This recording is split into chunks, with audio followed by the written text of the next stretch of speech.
Desde el pie, los miércoles, de 19 a 20 horas. Soy Raúl Guevara y te voy a acompañar a construir otra forma de mirar la misma realidad. Vamos a confrontar la hegemonía de los medios, construyendo juntos una mirada contrahegemónica.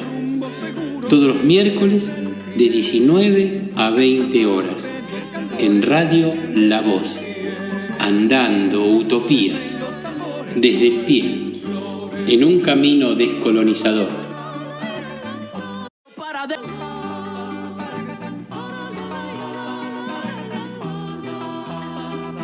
Para de toser, trabajando 12 horas, cobra 2 monedas al mes para mantener 4 personas. Y no hable de meritocracia, me da gracia, no me jodas que sin oportunidades esa mierda no funciona. Radio La Voz, andando utopías, canciones, poemas y noticias. Acordate dónde estás, fíjate siempre de qué lado de la mecha te encontrás.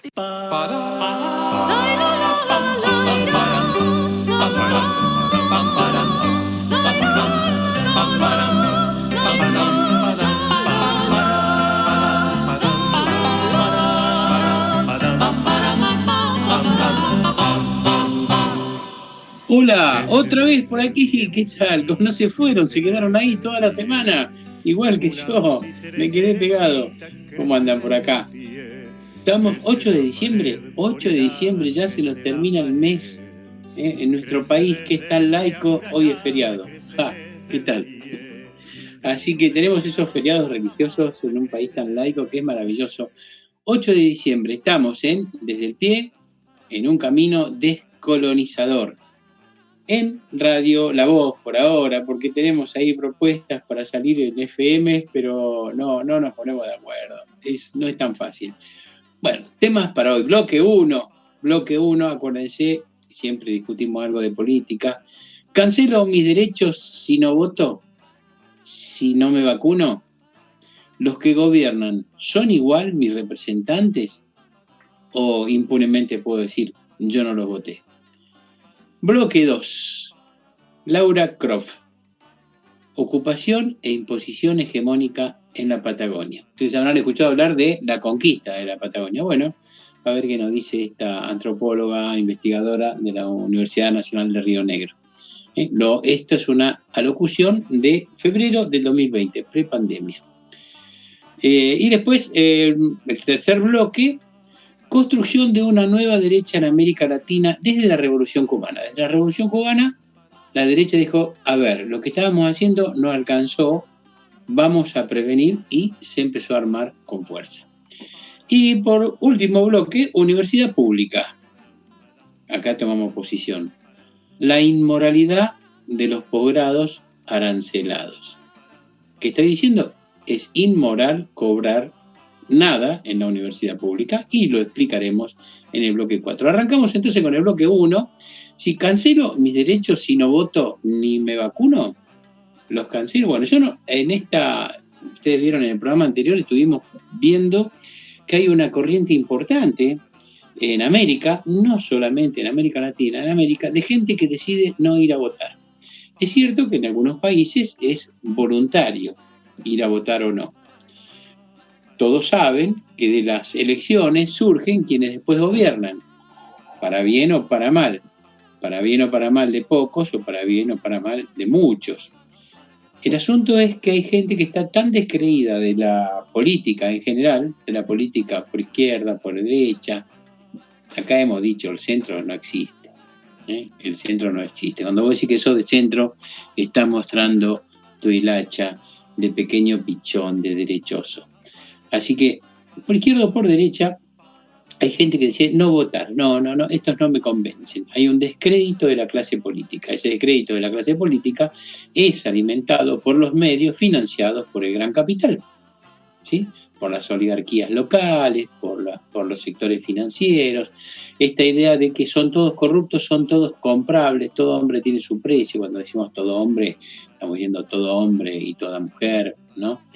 Entonces, hay gente, mucha gente, que decide no votar. Y esto se me presentó ahora porque En esta semana se votó en Tandil una ordenanza que habilita a fumigar con agrotóxicos, a envenenar el aire, envenenar el agua, envenenar las napas, a 150 metros de las escuelas, pero a 60 metros de los hogares. Digamos que si vos vivís a 60 metros, media cuadra, te habilitan a que te tire agrotóxico. No importa que el viento vaya para tu casa, para tu lado, justo a la hora de los agrotóxicos, porque tampoco van a estar esperando que el viento se acomode.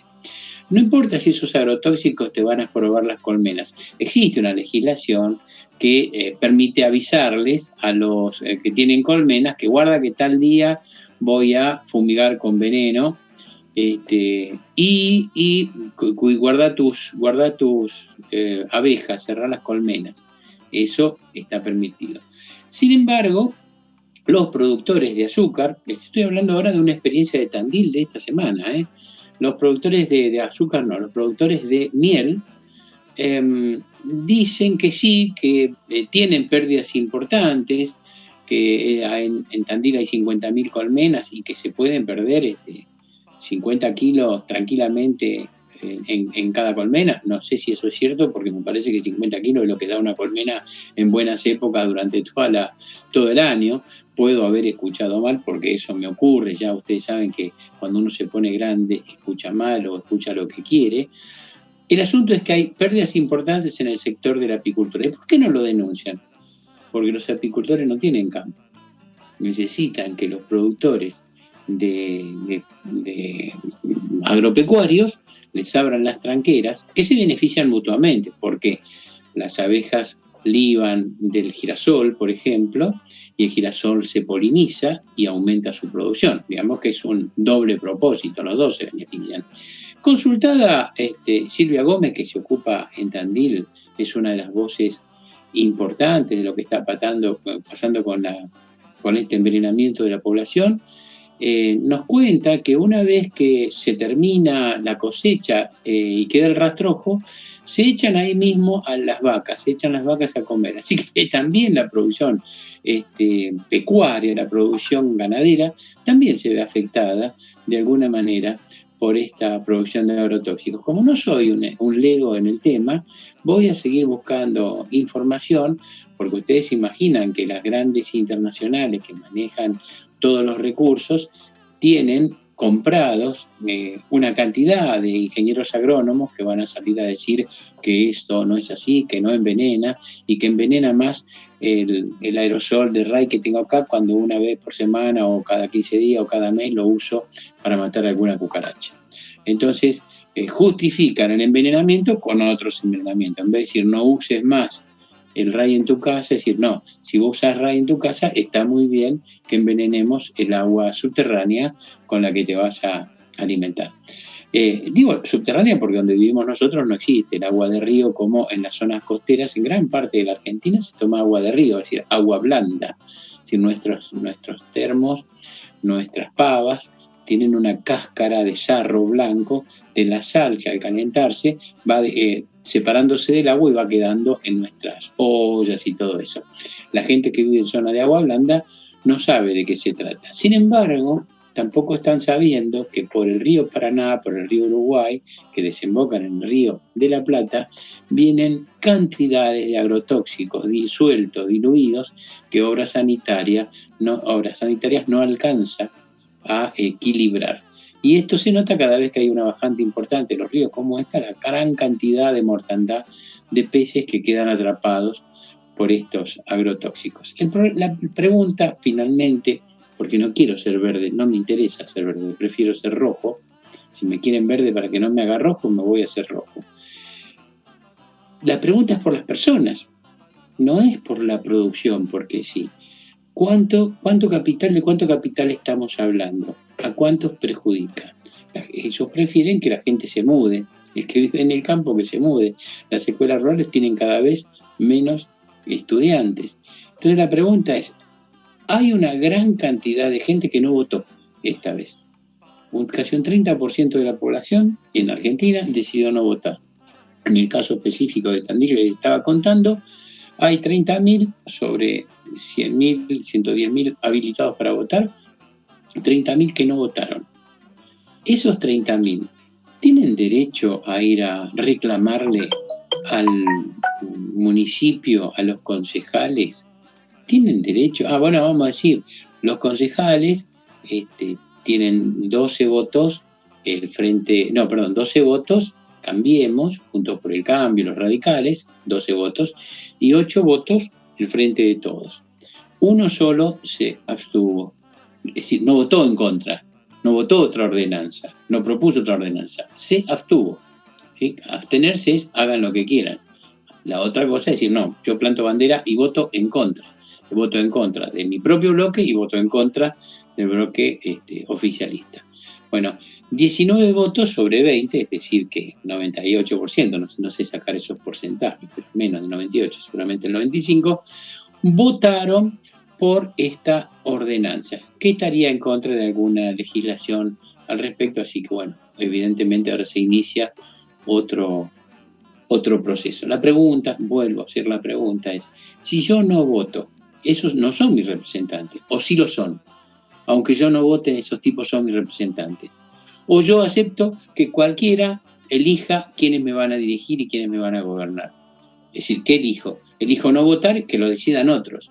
Si yo acepto que otros decidan por mí quiénes son los representantes, después tengo derecho a reclamar. Primera cuestión. Yo decido no vacunarme, es legítimo, porque mi cuerpo, mi templo, me decía una amiga. Bueno, pero si te enfermas con COVID, ¿vas a ir a la salud pública a que gaste mucho más que lo que costaba tu vacuna? La vacuna costaba $8. ¿Cuánto va a costar que vos te recuperes con la plata de todos? Porque siempre después aparece, no, yo con mis impuestos hago lo que quiero, ¿sí? Son preguntas importantes. Esto, que yo decido abstenerme, me abstengo de elegir. Ahora, ¿y por qué se decide abstenerse uno? Cada vez más hay experiencias de disconformes, de experiencias de organizaciones espontáneas, que no tienen un proyecto de largo plazo, de indignados, de enojones, que dicen, bueno, organicémonos, hagamos un partido. Y en muchas localidades hay partidos vecinalistas, al punto que llegan a la intendencia en algún caso. Y son vecinos que quieren mejorar su condición de vida como vecinos. ¿Por ahí no irá el camino? Porque a partir de esto empiezan a aparecer ahora algunos rumores y bueno, vamos a organizarnos. Pero ya en estas elecciones intermedias hubo muchísimas experiencias vecinalistas en el país. Bueno, vamos a seguir pensando juntos si cancelo o no cancelo mis derechos en el momento que decido no votar, o mi derecho está intacto. Yo entiendo que los derechos están intactos, pero yo estaba obligado a ir a votar y no lo hice. Entonces, bueno, lo dejamos ahí. Vamos a escuchar hoy, ¿por qué hoy vamos a escuchar las damas gratis? Y dice fit en inglés, Viru Cumbirón, no te creas tan importante. Se lo vamos a dedicar a los concejales, a los diputados. No te creas tan importante. ¿Y por qué vamos? Escuchamos cumbia porque la cumbia de la música de nuestro pueblo, porque después nos tiramos por Serrat, Silvio Rodríguez, y nos olvidamos de que el pueblo escucha otra cosa.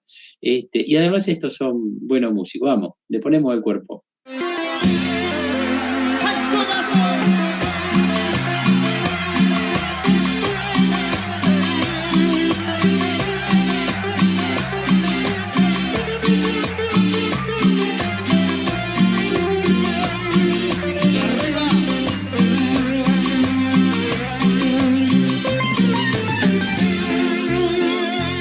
Ya me contaron que estás hablando más de mí.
Oh, acá estamos de vuelta en Desde el Pie, con más energía que nunca, porque es muy temprano hoy, eso está buenísimo.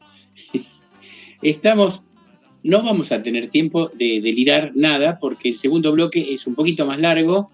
Vamos directamente con Laura Croft, Ocupación e Imposición Hegemónica en la Patagonia, una antropóloga de la Universidad Nacional de Río Negro, que participó en Tucumán del Consejo Federal de Seguridad. Y después nos vamos a sorprender, va todo seguido, ¿eh? Después de eso va Nación Mapuche, de la Nación Mapuche. Creo que siempre ponemos algo de América Latina, de Argentina, de Ecuador, de Puerto Rico, Bolivia, etc. Bueno, vamos a poner hoy de la Nación Mapuche. Yo dije nacionalidad y me di cuenta que los músicos son de la Nación Mapuche. A veces viven en territorio ocupado por Chile y a veces viven en territorio ocupado por Argentina, pero son de la Nación Mapuche y así se identifican. Así que cuando volvemos seguido, a continuación, vamos a escuchar esto y después les digo cómo se llama. Pero es música rap, eso es lo interesante. Vamos.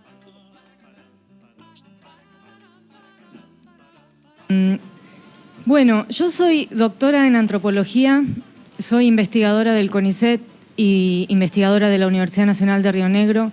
Hace 20 años que trabajo con problemas relacionados con comunidades y organizaciones mapuche en el norte de la Patagonia, específicamente en la provincia de Río Negro, pero también conozco procesos de Neuquén y de Chubut.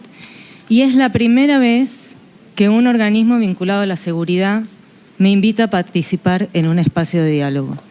Y estoy casi segura que mis colegas que trabajan en los mismos temas que yo no han tenido nunca esta experiencia, por lo cual estoy profundamente agradecida. Cuando hablamos de pueblos originarios, de lo que estamos hablando es de pueblos preexistentes. ¿Qué significa que son pueblos preexistentes? Significa que son pueblos que eran soberanos en sus territorios antes de que el Estado Nacional se constituyera como tal. En el caso de la Patagonia, esos pueblos mantuvieron esa soberanía hasta fines del siglo XIX y fue el Estado Nacional y no la colonia la que ocupó esos territorios. Esa situación de preexistencia la que les da derechos específicos a estos pueblos frente a otros ciudadanos de la nación. Son sujetos de derechos específicos debido a esa preexistencia. En el caso de la Patagonia, el Estado argentino a fines del siglo XIX incorporó esos territorios, despojando a esos pueblos de esa soberanía a partir de 3 operaciones. La primera operación fue construir un estereotipo en el cual los indígenas eran considerados una amenaza para la seguridad de las personas, la nación, la propiedad privada. A partir de ese momento se empezó a hablar de bárbaros cuya forma de vida debía desaparecer para asimilarse a la civilización. Desaparecer significa que su única posibilidad de integrarse a la nación era abandonar su identidad, abandonar su idioma, abandonar su forma de vida y sobre todo abandonar sus tierras. Esa construcción estereotipada no responde a la realidad de convivencia que tuvieron durante 2 siglos los pueblos de frontera con los pueblos hispano-criollos con las comunidades indígenas que estaban en la frontera, entre los cuales se habían firmado pactos, se habían firmado acuerdos, se habían firmado tratados que fueron totalmente pasados por alto a fines del siglo XIX en la conquista militar. Entonces, el primer procedimiento fue la construcción de un estereotipo homogeneizador y demonizante. La segunda operación fue la violencia abierta hacia esos pueblos por ser lo que son, es decir, la violencia contra un pueblo por ser lo que es, por vivir como vive.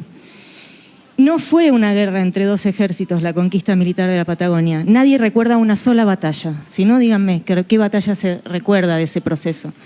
Lo que hubo fueron racias sobre poblaciones, deportaciones masivas por cientos de kilómetros a pie que incluyeron tortura física y psicológica, muertes en el camino, concentración en campos de concentración de duración variable a lo largo de la línea de Fortines. A partir de esos campos de concentración se generó la distribución de personas, desmembrando familias y comunidades, a destinos como Buenos Aires, Mendoza, Misiones, Tucumán también. Los hombres fueron incorporados para el trabajo en el ejército en los ingenios, en la vendimia, y las mujeres y niños, que constituían la mayor cantidad de esa población, fueron incorporados para el trabajo doméstico en condiciones de cuasi esclavitud. A los niños, no está de más decir, se les borraron sus identidades, se les cambiaron sus nombres y se les borró su historia. Esa fue la segunda operación, la violencia abierta. La tercera operación fue el silenciamiento, que es el motivo por el cual seguramente ustedes no escucharon nunca que estos campos de concentración existieron o no me creen del todo. Pero les puedo asegurar que eso está documentado por el trabajo de archivo que hemos hecho en los archivos que el propio Estado tiene y que hemos complementado con la memoria que tienen las comunidades sobre estos procesos. Bien, estas tres operaciones suponen que lo que se produjo sobre este pueblo fue un daño. El Estado argentino consideró su dominio territorial sobre la base de un profundo daño a los pueblos preexistentes. Y ese daño es físico y psicológico, pero también es político, es social, es económico y es cultural, porque es el ataque a una forma de vida. A partir de ese daño se estructuró una nueva sociedad, sobre la base de que había ciudadanos deseables y colectivos sociales que no lo eran. Esa es la sociedad en la que nosotros vivimos hoy, porque los mecanismos de los que hablé antes no se desarticularon al no reconocerse que se produjeron. En base a esa lógica de ciudadanos deseables y colectivos sociales que no lo eran, se distribuyó la tierra, privilegiando la concentración de grandes capitales nacionales, fundamentalmente de familias patricias de Buenos Aires, y también de capitales extranjeros, por ejemplo, la Compañía de Tierras del Sur, que era de capitales ingleses, que hoy fue comprada por Benetton, ¿no? Además, se facilitó el acceso a la propiedad de la tierra de descendientes de inmigrantes europeos y de sirio-libaneses, dificultando el acceso de los pobladores indígenas y, por lo tanto, provocando su desplazamiento hacia las ciudades de la región. Es decir, que hoy los pueblos indígenas son los que alimentan los cordones de pobreza de todas las ciudades en Nor Patagonia. Los estereotipos construidos continúan vigentes en el sentido común y en la práctica de muchos organismos públicos. Se usan para legitimar como una lógica que estructura diagnósticos que luego habilitan la violencia abierta contra estos pueblos. Un ejemplo de estructuración de un diagnóstico en base al estereotipo es el informe RAM elaborado por el Ministerio de Seguridad en el año 2017. Ese informe no recupera la producción de los investigadores e investigadoras que venimos abordando estos temas desde hace 20 años, hay colegas de más de 30 años, que han venido produciendo información de base sobre la historia de estos pueblos, sobre sus procesos de organización, sobre sus comunidades. No recupera ninguna de esa información que fue producida y financiada por el propio Estado argentino a través de su sistema científico-tecnológico. Esa falta de consulta hace que haya muchos datos erróneos. Por ejemplo, incluir dentro de una supuesta red terrorista a organizaciones que tienen una larga tradición de trabajo conjunto con organismos estatales, que tienen registros sobre estos trabajos conjuntos. Es decir, hay errores básicos de datos. Pero sobre todo lo que hay es una lógica de explicación construida en base a un estereotipo homogeneizador que terminó teniendo muchos efectos, no solo el de legitimar la violencia abierta contra estos pueblos, sino un profundo efecto en términos de aumento de la discriminación en la vida cotidiana. Los chicos mapuche que van a las escuelas tuvieron que dejar de decir que eran mapuche, escondiendo su identidad. Entonces hay un respeto a la identidad de estos pueblos garantizado constitucionalmente que, como fruto de los efectos de ese informe, fue retrotraído. O sea, hemos incumplido con la Constitución y con el mandato constitucional. Entonces, la política pública, cualquier política pública hacia los pueblos originarios o que los considere como parte de sus efectos, debe construirse sobre la base de asumir la responsabilidad del Estado por el daño producido a estos pueblos. Debe, por lo tanto, orientarse hacia la reparación. La reparación en el largo plazo. La reparación en el largo plazo, en el mediano plazo y también en el corto plazo, ¿no? En la dimensión coyuntural. Desde 1983 hasta el presente ha habido algunos avances en esa línea de reparación, no es que tenemos que empezar desde cero, ¿no? Y eso es en parte y en gran parte gracias a la propia organización que se han dado los pueblos indígenas de la Argentina, que siempre buscaron el reconocimiento de sus derechos a través del diálogo con los representantes, del diálogo con los convencionales constituyentes, como mencionaba Magdalena. Y ellos, en su lucha y en su diálogo con los poderes del Estado, han logrado este marco normativo que reconoce su preexistencia y que les reconoce los derechos específicos en función de esa preexistencia, ¿no? Entre esos derechos específicos está, como decía Magdalena, la propiedad comunitaria de las tierras que tradicionalmente ocupan, pero también, en caso de que esas no alcancen, la asignación de otras aptas y suficientes para el desarrollo humano. Pero el Poder Judicial pocas veces hace lugar a este marco normativo en sus decisiones. El Poder Ejecutivo no le ha dado la jerarquía suficiente al problema, por lo tanto, el relevamiento territorial de las comunidades está suspendido. Por suerte ahora estamos pensando en un protocolo para garantizar los títulos de propiedad comunitaria y aún no se ha establecido el mecanismo de cómo se les va a asignar a estos pueblos las tierras aptas y suficientes para el desarrollo humano. Y esto no es algo que solamente tenemos que hacer por obligación. El hecho de que estos derechos no se cumplan, lo que genera son conflictos que luego recaen en la fuerza de seguridad. Es decir, hoy en día tenemos comunidades que siguen estando en una situación precaria de tenencia de la tierra, muchas. El desplazamiento a las ciudades y el engrosamiento de los cordones de pobreza continúa. Y además se producen, por lo tanto, ocupaciones de hecho, basadas en necesidades y en reivindicaciones. Lo que tenemos acá es una tensión estructural que genera conflictos que se van a expresar siempre hasta que no resolvamos esa tensión estructural. Algunos se van a expresar por vía más dialogada y otros se van a expresar de maneras más hostiles. Y esto es así porque esta responsabilidad histórica del Estado no se ha cumplido. Entonces, otra cosa que tenemos a favor es que hay un importante corpus de investigación científica desarrollado por organismos del Sistema Científico Tecnológico Nacional.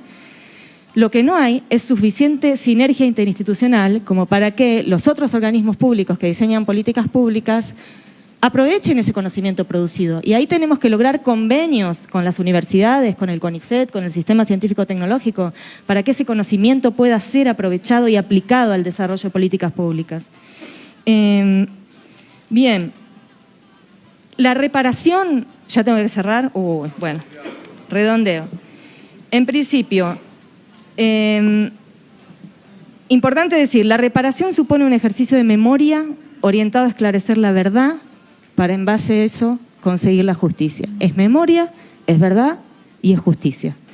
Y en términos de política de seguridad, lo que tenemos entonces es esta situación estructural que genera conflictos, que por lo tanto lo que hay que hacer es aplicar el marco jurídico vigente y además contemplar la dimensión de reparación en políticas como por ejemplo las políticas de ordenamiento territorial de las provincias, las leyes de tierras. No puede solamente considerarse criterios de tipo productivo o de resguardo ambiental y no considerar esta dimensión de la reparación, porque lo que vamos a hacer si no es profundizar el conflicto. Bien. Y ante situaciones de conflicto, no operar con estereotipos homogeneizantes que no nos explican la situación, sino reconocer y aprender cómo es la trama del conflicto para poder planificar una intervención, es decir, saber qué actores están interviniendo, qué lógicas están puestas en juego. Y esto se hace a través de una metodología científica, no a través de prejuicios ni de estereotipos a los que estamos acostumbrados a actuar o a reproducir. Y una última recomendación que me gustaría que se tuviera en cuenta es revisar la relación entre las fuerzas de seguridad y los pueblos indígenas, recuperando y poniendo en valor las formas de cooperación que se han dado a lo largo de la historia y que se siguen dando en el presente muchas veces entre las comunidades y la fuerza de seguridad. Y, por último, tener en cuenta que muchos integrantes de la fuerza de seguridad pertenecen a los pueblos originarios y que quisiéramos saber cuánta libertad tienen esas personas para reivindicar su identidad en el marco de esas instituciones. Y en ese sentido los llamo a revisar cuánta apertura estamos teniendo para garantizarles el derecho a la identidad. Sé que hay algunas experiencias en algunas provincias y en todo caso habría que verlas, estudiarlas y reflexionar en torno a ellas. Perdón.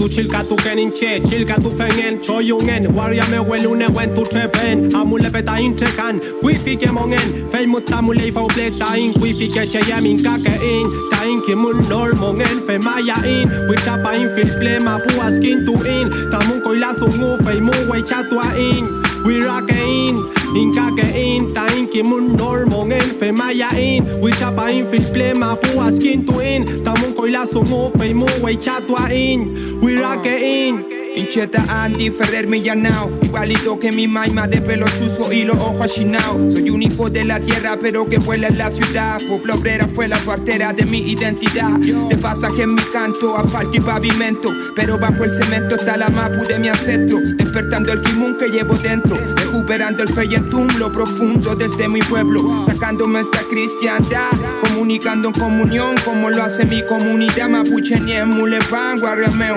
Vuelvo con orgullo y en el beat fluyo como el yeu yeu. Quien toca a mi ñuque también me toca a mí. En cual mapupuda o el Peñalolén con Chalí. Hoy vuelvo a mi ñuque, mis manos son para ti. Viento desde el sur en mi view que vuelva a rugir. Blanco y millanao, no nos han dominado. Mapuche Tainshin, Wecha Tukein, Tain Kimumeo, hemos recuperado. Kiñewahin, Puche, Wichapahin. Blanco y millanao, no nos han dominado. Mapuche Tainshin, Wecha Tukein, Tain Kimumeo, hemos recuperado. Kiñewahin, Puche, Wichapahin. Incheta Gonzalo Luanco Castro, criado entre los botes, a mi bosque, tímido como niño de campo. Nací sordo mudo de mi mabudungun, huelu quiñepeu mal veneu tañique un. Realidad cruda se suda, hay más cemento pero igual que se folle paico llante ni ruda me saluda. Chiuque Wilkie y Chincol, no faltó de cabro chico una sopa de napor. Educación chilena no negó, historia de Quilapán, Calfucura exterminio desplegó y no borró. Como Galvarino vengo yo, nos cortaron las manos pero Coligüe me colocó como un loco por hablar mapuche en plena ciudad. Nos han robado todo menos el feyentún, identidad y por la oralidad. Sabemos que llamaron Chile a toda nuestra tierra. Estamos acá, siguiendo este llamado ancestral, sembrando resistencia para cosechar libertad. Soy uno más acá en medio de mi tierra, me fundo yo con ella mirando a las estrellas. Pauiñulepan petumule weishan, comptañi puchel el fulmuno y malan, dañi shau tripa y nahuel, dañi ñuque millanahuel, fei mune wenyen.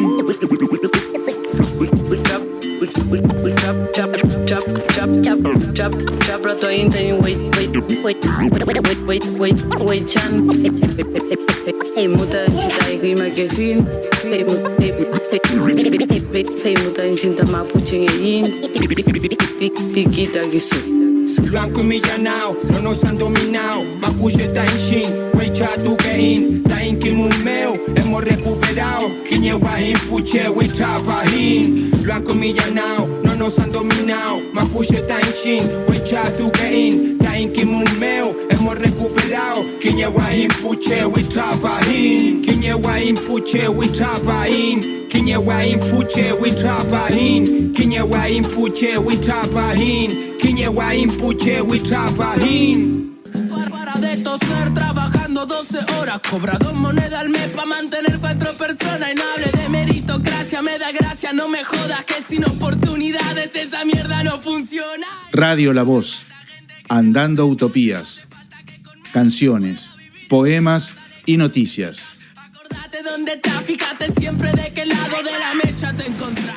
Lleva Querubín jabón líquido para lavar ropa de 900 mililitros al precio de 800. Querubín te da 100 mililitros gratis para que laves más, pagando menos. Úsalo con suavizante Querubín Premium para que tu ropa quede más suave y perfumada. Grupo Queruclor.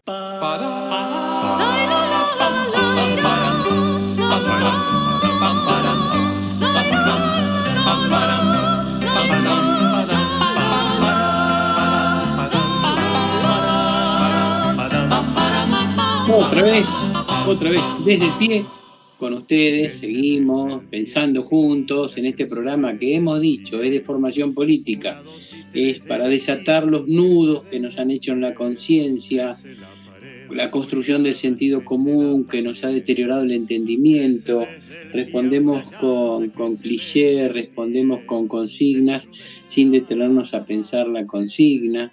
Entonces, de eso se trata este programa. Terminamos de escuchar a un grupo, son tres cantantes, Portavoz, Luanco y DJ Sitronic. Rarísimo para nuestra oreja, y no sé si para nuestra oreja, porque lo que han tocado es rap, hip hop, pero lo han hecho en su lengua.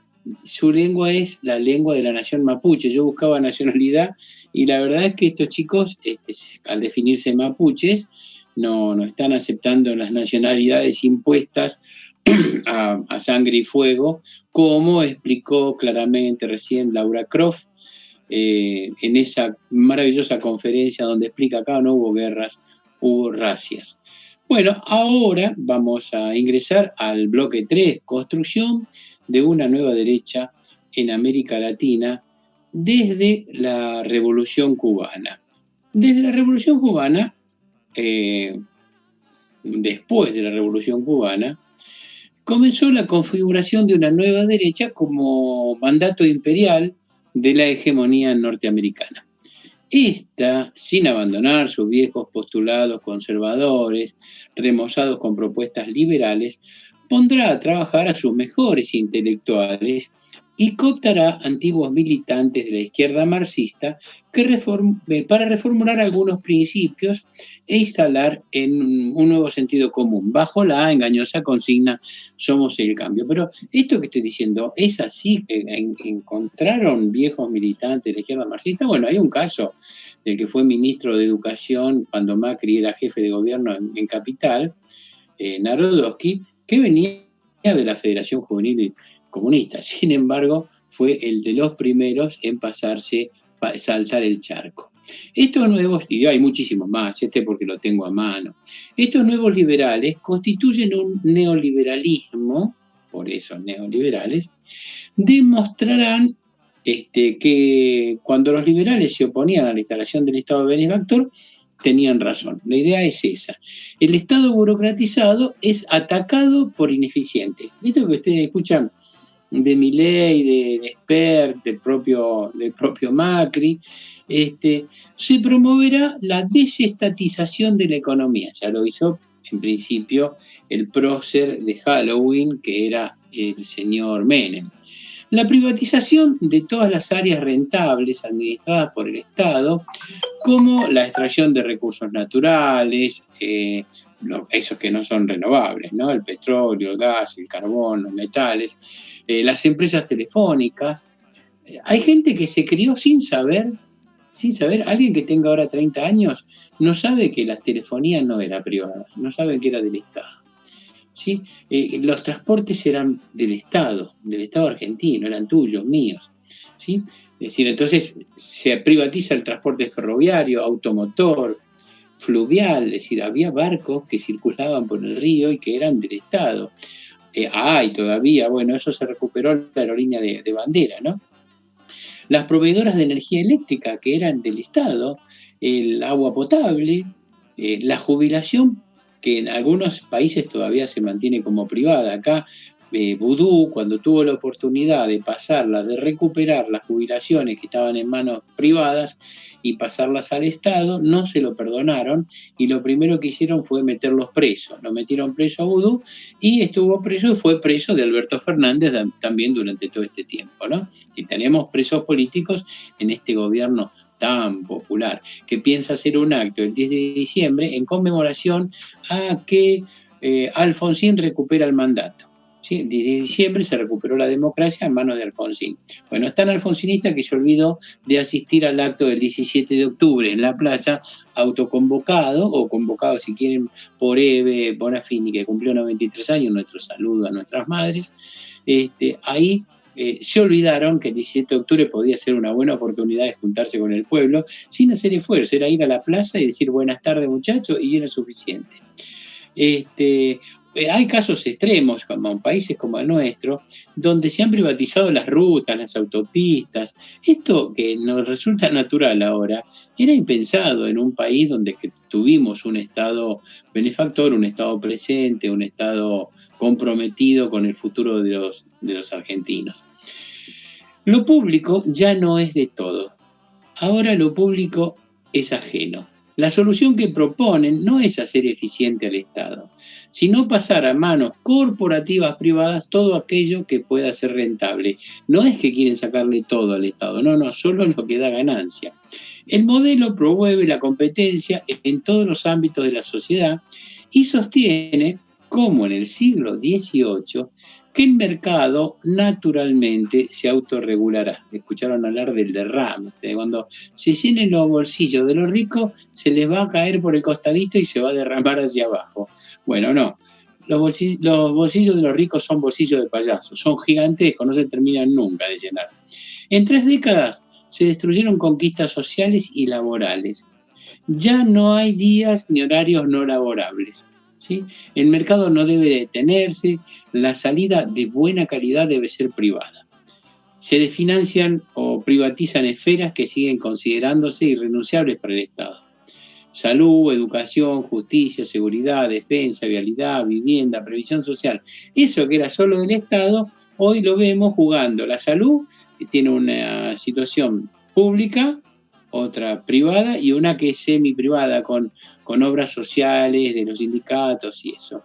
La educación la tenemos como pública y privada como 2 grandes líneas, pero también existen manifestaciones de educación popular dando vueltas por ahí o educación comunitaria.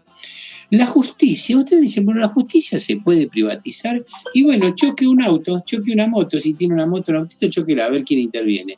A ver si no hay sangre, si no hay muertos, entonces intervienen directamente las compañías aseguradoras, que son entidades privadas, y determinan quién tiene la culpa, quién no tiene la culpa, cuánto se le paga a uno o no se le paga nada. Bueno, la seguridad ni hablemos que está privatizada. ¿Sí? Es decir, anda al supermercado del chino a ver quién te cuida. Bueno, la defensa no, porque no se puede hacer la defensa del país privatizándola, pero en algunos casos se ha enajenado. Otro día nos dedicaremos exclusivamente al tema de defensa, que es otra cuestión.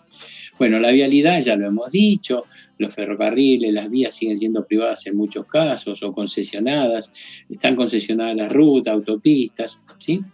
El tema del acceso a la vivienda es tan poco lo que el Estado provee de vivienda, que para los jóvenes hoy de los sectores populares, el sueño de la casita propia, que fue un sueño de hace 2 generaciones para atrás, desde los orígenes del siglo XX en adelante, el sueño de la casita propia era un sueño argentino, casi asociado al Martín Fierro, como hemos dicho alguna vez, ¿no? Es decir, supe en mi tiempo tener rancho, querencia, imperio, una cosa así dice el dicho.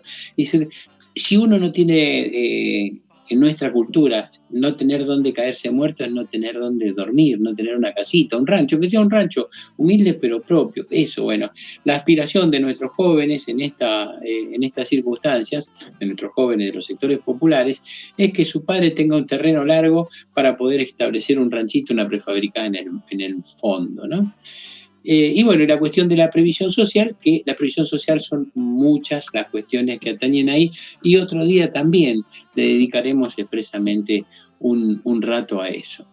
Bueno, por su lado, los conservadores arremeten con sus valores, que están renovados ahora. Acusan a la sociedad por la pérdida de valores y por no cumplir con las funciones que se les asignan a determinados burócratas y empleados públicos. Bajo un ancho manto de sospecha se responsabiliza, escuchen esto, ¿no?, a la esfera política de corrupción e inmoralidad y falta de ética. Lo más lindo, que eso es muy difícil de comprobar, porque en todos los pueblos tenemos concejales, intendentes, y la mayoría no son chorros. Estoy hablando de la mayoría, hay algunos sí tienen su negocio, su kiosquito, etcétera, pero la mayoría son vecinos, que uno podría poner la mano en el fuego aunque sea un opositor. También achacan a la escuela y especialmente a la maestra, que ya no enseña, que viven de licencia.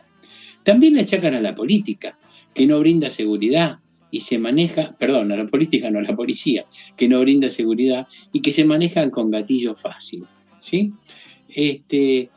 Después, los hospitales son ineficientes para atender las demandas de la sociedad. Esto es lo que dicen ellos. Los sindicalistas entorpecen la competitividad del libre del mercado. Y finalmente, echan la culpa al conjunto de la sociedad. Este país no tiene solución. En este país todo está podrido. Este es un país de mierda. Pero esto ya lo analizaba Jauretche hace 70 años. Esta idea de que lo bueno está afuera y que lo propio es malo, la autodenigración del nativo, está instalado y todavía siempre aparece algún imbécil que dice, y si nos hubieran colonizado los ingleses, qué bueno hubiera sido. Mira, si nos hubieran colonizado los ingleses, lo más probable es que nosotros que tenemos apellido Tano, vasco, italiano, no estaríamos. ¿Sí? Y si estuviéramos aquí seríamos ciudadanos de segunda, como son las comunidades en Estados Unidos. Ellos tienen, fíjate, tienen latinoamericanos, afroamericanos, indoamericanos y los americanos de verdad que son los blancos, ¿ves? Los blancos anglosajones y protestantes. ¿Sí? Y después te dicen acá no hay racismo. ¿Cómo que no hay racismo? Entonces, ¿por qué los clasificás por raza?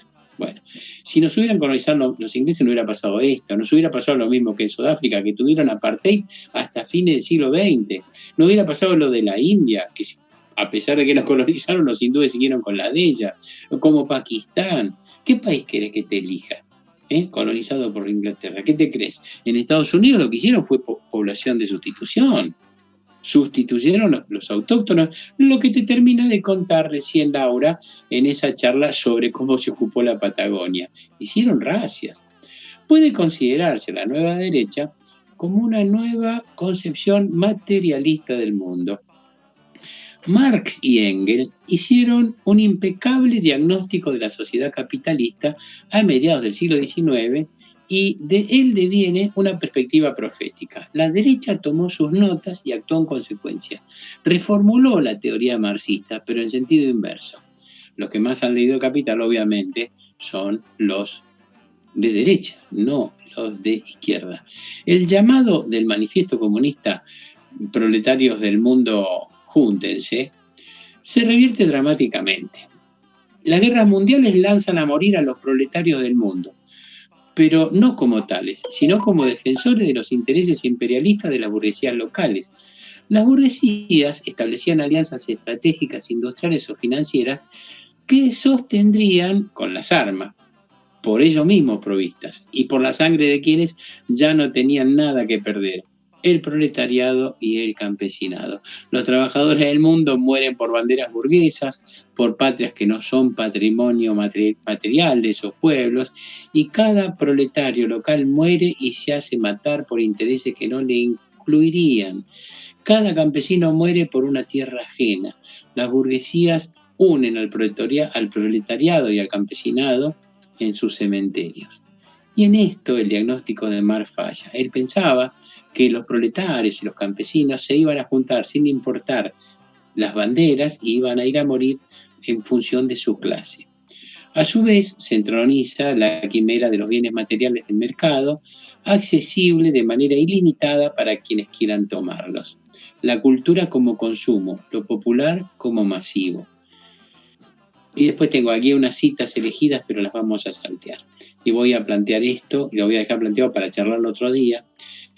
Lo que hizo la derecha es pasar de la idea del internacionalismo proletario al Fondo Monetario Internacional. Pasaron del internacionalismo proletario utópico al internacionalismo burgués pragmático. Juntaron todos los capitales, juntaron todos los bancos para someter al mundo. Así que otro día nos vamos a dedicar a esto y nos vamos corriendo a escuchar un poquito al menos de algo de música de Ecuador. Zapateando Huyayay. Y volvemos, en 2 minutos cortamos y seguimos.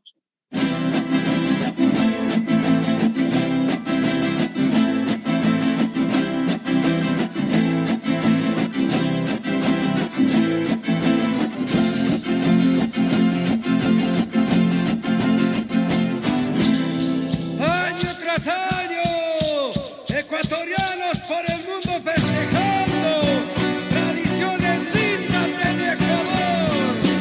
Van bajando por el cerro Cuyayay, ha llegado el Inti Raymi Cuyayay. Van bajando por el cerro Cuyayay, ha llegado el Inti Raymi Cuyayay. Zapateando duro, duro Cuyayay, vamos a tomar la plaza Cuyayay. Zapateando duro, duro Cuyayay, vamos a tomar la plaza Cuyayay.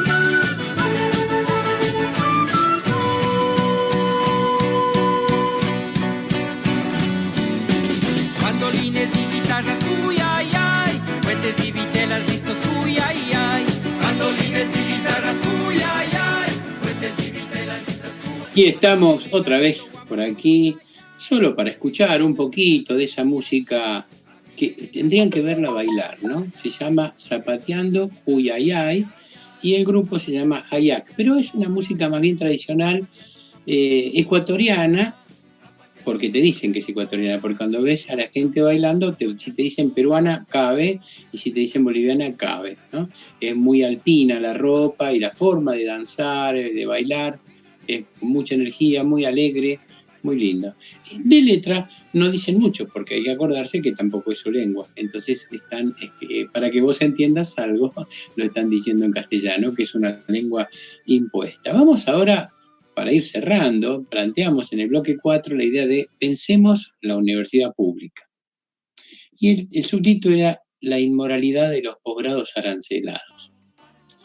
Bueno, yo he dicho acá en este programa alguna vez que tengo compañeros de trabajo que participaron en las luchas de los 90 como estudiantes cuando querían arancelarles la universidad. Y triunfaron. Y triunfaron porque no les arancelaron la universidad. Y su triunfo es tan importante que hasta la fecha, casi 30 años después, la universidad está sin arancelar en las carreras de grado. Estamos hablando de las universidades públicas. Esto en realidad venía desde el año 51, en que por decreto Perón había decidido que no se cobre, porque tampoco esto nos cuesta imaginar que en este país se pagaba para hacer el secundario en la escuela pública y para hacer la universidad. Así es el peronismo. Ha capeado el sentido común de tal modo que a nadie se le ocurriría pagar una escuela pública y a nadie se le ocurriría pagar una universidad pública. Por eso es revolucionario el peronismo, porque es capaz de cambiar el sentido común, no solamente de transformar las leyes, sino de que a nadie se le ocurra. Es decir, todos los antiperonistas, dentro de 15 días, van a cobrar el aguinaldo. Ni uno solo lo va a ir a devolver. Más antiperonistas que sean, se les ha naturalizado eso. ¿Sí? El salario familiar a todos los que les corresponda, ni uno solo lo va a ir a devolver. Y las vacaciones pagadas, ni uno solo va a decir a mí no me tocan. Y por eso es revolucionario. Las revoluciones generan transformaciones en el tiempo. Si vos decís, no, pues una verdadera revolución se hace con sangre. Mira, en este caso fue una revolución con tiempo y generó estos cambios de largo plazo. Bueno, estamos hablando de que estos de los 90 lograron que no se arancele la universidad pública. Y una vez que ganaron, inmediatamente, el día siguiente perdieron, porque para poder trabajar ellos en las universidades públicas les van a pedir posgrados. Y en principio la universidad pública no los brindó. Hasta muy entrados los 90 la universidad pública no los brindó. Y en un momento dice, bueno, vamos a armar posgrado, pero no tenemos recursos para hacerlo. Entonces no tenemos más remedio que arancelarlo. Entonces aparecieron varios yates. Uno es hacerlo virtual. ¿Sí? La Universidad de Quilmes, por ejemplo, te da la licenciatura. La licenciatura es carrera de grado. Carrera no es posgrado. Igual te lo arancela porque sí, pero no podemos abordar el gasto de la internet, etcétera, etcétera. ¿Sí? Siendo el Estado podría tener internet gratuito. ¿Sí? ¿Qué es lo que estoy diciendo? Se montan, ¿qué son los posgrados? Son carreras o poscarreras, como serían, por ejemplo, especializaciones, maestrías, doctorados, postdoctorados. ¿Sí? Si es una carrera interminable, empezás a estudiar a los 18 años y tenés 35 y todavía estás ahí dando vueltas. Es una carrera centrada otra vez en el capital, otra vez se paga, todo se paga. ¿Y por qué es perverso? Primero porque se hace en el mismo edificio de la universidad pública, que se está financiando todo el mantenimiento, la luz, la lavandina para los baños, todo se paga con la plata que paga. ¿Quién paga eso? ¿Quién paga eso? Te voy a contar. Romualda Vargas, que es analfabeta, que es una misionera que vive en el monte, le gusta tomarse su vinito, compra la hierba más barata, compra arroz partido para darle comer a sus 7 pibes porque es más barata, y no compra la polenta mágica porque no le alcanza, compra la otra, que es más barata. Y en cada paquete de comida berreta, en cada trago de vino ordinario, paga el 21% para sostenerte a vos la universidad. En toda le cobran IVA para sostenerte a vos la universidad. y a esos sinvergüenzas que utilizan esa universidad para hacer el negocio privado. Y vamos a hablar de cómo es el negocio privado. Es tan perverso que se supone que para uno ser docente universitario debe concursar en un concurso libre, abierto y transparente. Pero para ser profesor de posgrado basta ser amigo de alguien, y para ser el director del posgrado basta ser amigo de las autoridades de las universidades. Es decir, aquí es cuando la política se corrompe. Soy amigo del decano, armo mi doctorado, armo mi maestría, armo mi especialización. Y después traigo a mis amigos, que por supuesto van a tener certificados.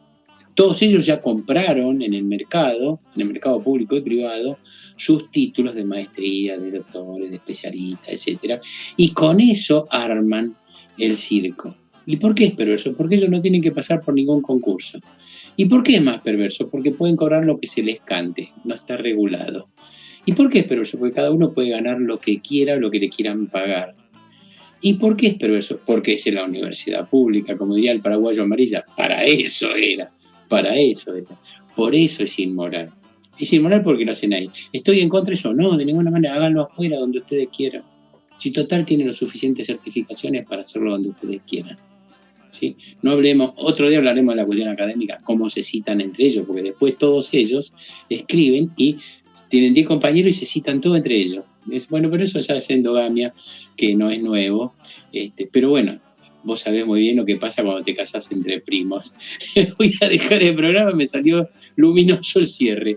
Voy a dejar el programa acá y nos vamos a ver seguramente el 15 de diciembre, ya estamos cerrando el año, con una sidra por acá, a la distancia, porque la operadora no vino al encuentro de redes hace poquito, de la red de radio. Se la perdió a Tati Almeida. Tengo grabado el saludo de Tati Almeida, que me lo perdí, lo voy a dejar para fin de año, el saludo que nos dio a todos para las redes. Así que les mando un abrazo a los que se bancan este programa, que nos van escuchando casi nunca en directo, muy pocos en directo. Leti Eliena es la única que me dijo el otro día, ay, no me acuerdo cómo se llama, la señora de Víctor, que ahí descubrí que tengo 2 oyentes certeras. Y después la gente que me escucha por internet, un saludo a Karina desde Banfield, a Liliana desde Pilar, que me dicen, sí, te escuchamos, a Daniel desde Malagueño, Córdoba, y a Alfredi Cencina desde Dugrati, así que Dugrati es el Chaco, para que ustedes sean, no somos internacionales, pero somos interprovinciales. Un abrazo grande y nos veremos pronto. Y cerramos con esto. De Puerto Rico, una música típica de Puerto Rico que se llama Pleno Libre, el ritmo, y voy subiendo, voy bajando. Nos vemos la semana que viene.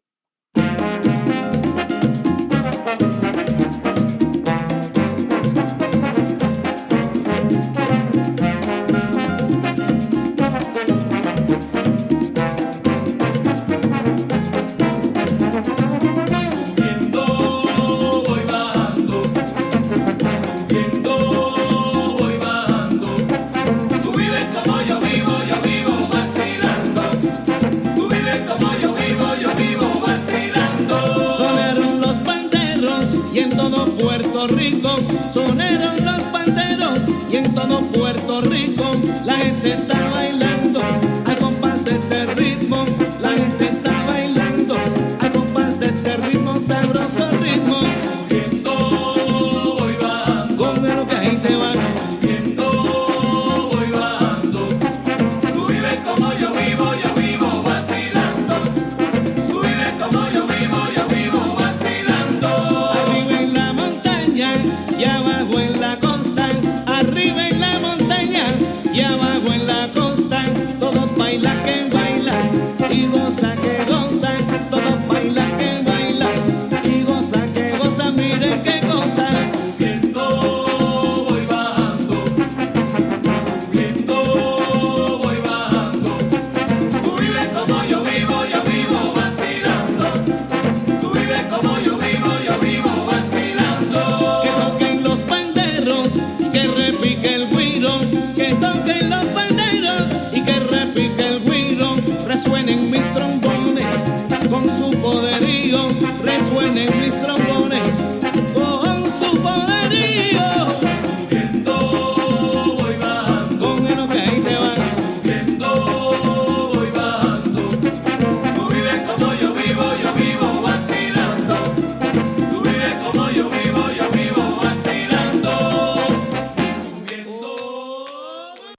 de toser trabajando 12 horas. Cobra 2 monedas al mes pa' mantener 4 personas. Y no hable de meritocracia, me da gracia, no me jodas que sin oportunidades esa mierda no funciona. Radio La Voz, Andando Utopías, canciones, poemas y noticias. Acordate dónde estás, fíjate siempre de qué lado de la mecha te encontrás. Finalizó Desde el Pie. Los esperamos el próximo miércoles, 19 horas.